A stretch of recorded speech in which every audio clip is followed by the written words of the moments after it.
Grace, pick up the phone! Huh? Adam, what's going on?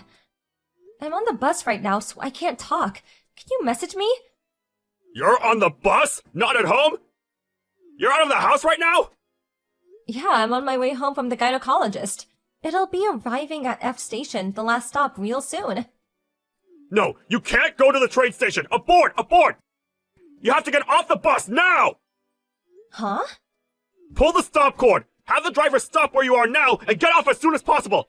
After that, you need to escape to your parents' house! Huh? My parents' house? Escape? It would take me an hour to get to my parents' place from here. But in any case, it still involves going to F Station. No, you can't get on the train! But our baby's due this month, and I'm way too pregnant to be driving myself. Get a taxi! What? I don't have anywhere near enough money in my purse to afford a taxi journey that far. Leave it to me. I'm gonna call your parents. I'll tell them to expect you, have them pay the fare, then give them back the money myself later. Please, Grace, you have to listen to me! But Adam, you said escape. What does that mean? Why are you in such a panic? You're scaring me, babe. My mom found our new address! What?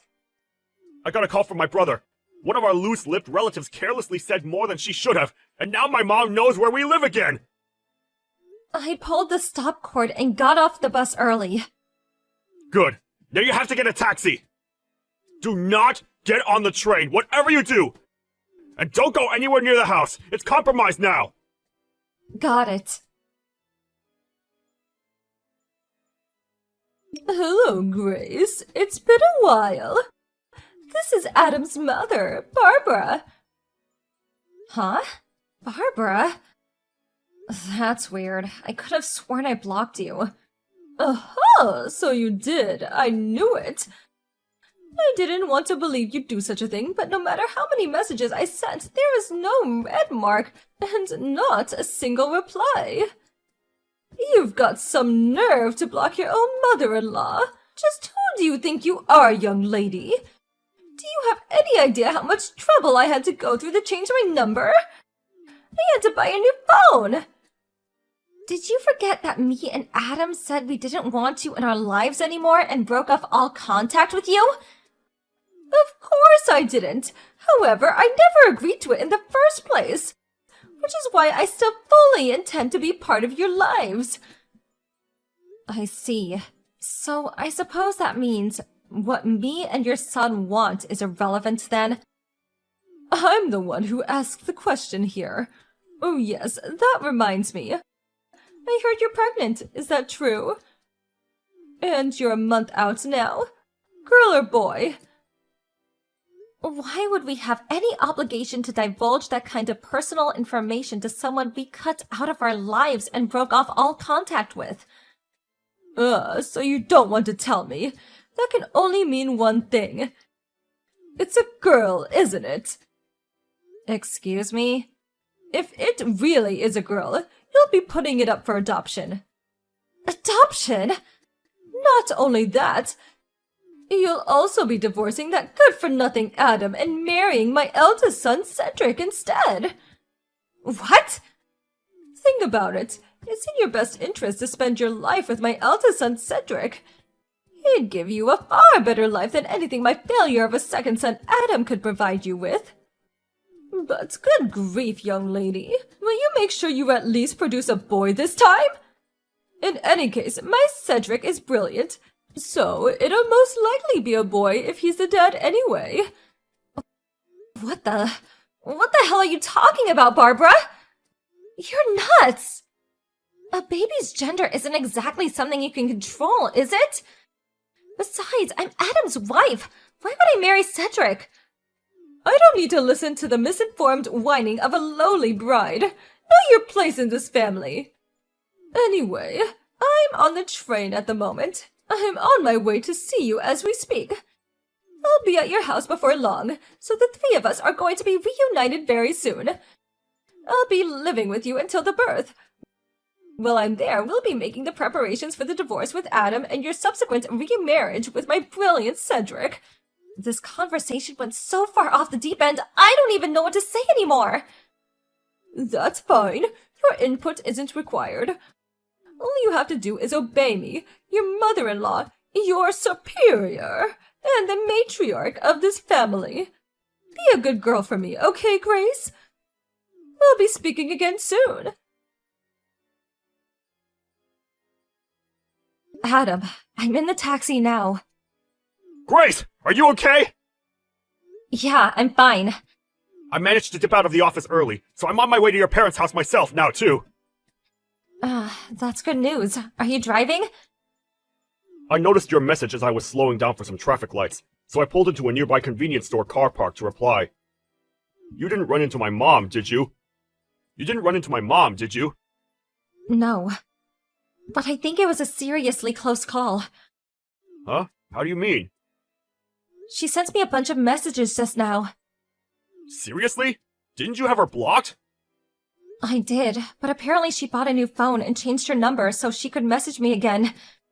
She really will stop at nothing. What did she say? Where do I even begin? Well, firstly, she thinks she's living with us until the baby is born. Oh yeah, and she also says I'll be divorcing you and marrying your brother instead. What? That's not even the last of it. She said if the baby's a girl, we have to put her up for adoption. Oh my god, has she lost her mind? I thought having her blocked all these years might make her reflect on her behavior for a change, but if anything, she got worse. I'm so sorry for all this, Grace. To think this is all going on at such an important time, you already have enough on your plate without having this crap to deal with. I'm fine, really. Thanks to your quick thinking, I was able to change course before running into your mother. If not for your message, God knows what kind of mess I'd be in now. I'm just pleased it got to you in time. I really am sorry. It's fine, honey. Thanks for looking out for me. It really means a lot. Grace, I'm not happy with you. Pretending to be out? Seriously? What grown woman behaves like this? Come to the front door and let me in now. I'm well aware this is yours and Adam's apartment. You can't run anymore, and you can't hide. Hey, are you listening to me? Let me in. I'm not going anywhere until you let me in. So you may as well just be an adult about this. Come out and face the music. Mom, long time no see. Is that Adam? Please tell me you're not still in front of our apartment. What do you mean? Of course I am. I intend to wait here patiently until Grace lets me in. And believe me, I can be very patient when I need to be. Listen, here's the thing. Grace isn't there. Huh? Come on, Mom. You must have been there, what, over an hour by now? Did it not occur to you that we might be out? Don't talk such nonsense. It's only natural that your wife would wait at home to make the necessary preparations to entertain me, your mother, her superior, and the matriarch of this family. On the occasion of our reunion, no less. Not only that, but I heard she's due to give birth this month. You can't expect me to believe she's going out, gallivanting in the distant lands while 8 months pregnant. No, she's probably in there now trying not to make any noise. The coward! No, she really isn't there. So you're wasting your time. Good grief. I've said it before, and I'll say it again. That girl needs to have more awareness of her duties as a wife if she's going to be part of the family. She needs to be retrained when she marries Cedric. We can't have him having to put up with the same slovenly behavior that you do. Yeah, Grace told me all about these weird ideas of yours. The problem is, Cedric has no intention of marrying her. Oh, you do say some moronic things sometimes, Adam. He normally has no interest in women, but he's always so very kind to her. I've never seen him that way with a girl before. That can only mean one thing. He likes her. It's my job as a mother to make the eldest son happy. Which means the two of them have to get married. It's the only thing for it. I guess that means my happiness is irrelevant because I'm the second son then? That's a very you thing to say, Mom. I see you haven't changed a bit. One thing you don't seem to be aware of, though, is that it was Cedric who introduced me and Grace in the first place. Huh? It was? She's a longtime friend of Cedric's girlfriend. What? Cedric? Girlfriend? My Cedric had a girlfriend? Has. They're still together. They were childhood sweethearts. They met in high school, so they've been together well over 10 years now. Well, this is the first I've heard of it. That's probably because he didn't tell you. Why not? I'm his mother! Oh, by the way, that reminds me. Cedric isn't at your house anymore. He moved out today. He did what? You have no idea how long he's been biding his time, waiting for the day he could finally escape from your tyrannical clutches. Which is why he's been making preparations to move out in secret, waiting for his chance to win his freedom once and for all. He saw how distracted you were by your mission to track down me and Grace, and knew he had to go for it now or never. He made his move the moment I sent him word of Grace making it out safely, and he won't be looking back. Remember how he switched to remote work a little while back? That was all to minimize the amount of ties he had to the local area so as to make Operation Escape the Mad Dictator go as smoothly as possible. And guess what? It looks like it did! Oh my god, this can't be! Cedric's my eldest son! It's his duty to protect this family! And what about when I get old? Who's gonna look after me? Do you expect me to go into a home? It's funny how you say, this family, as if it actually means anything anymore. You're all alone in the world because of the way you treat people, Mom. You no longer have a family. If you want to chase him, chase him. Grace and I won't be telling you where he's going, though. Apparently, my mother-in-law left immediately after that. According to one of the neighbors, she showed up and rang the doorbell for over an hour.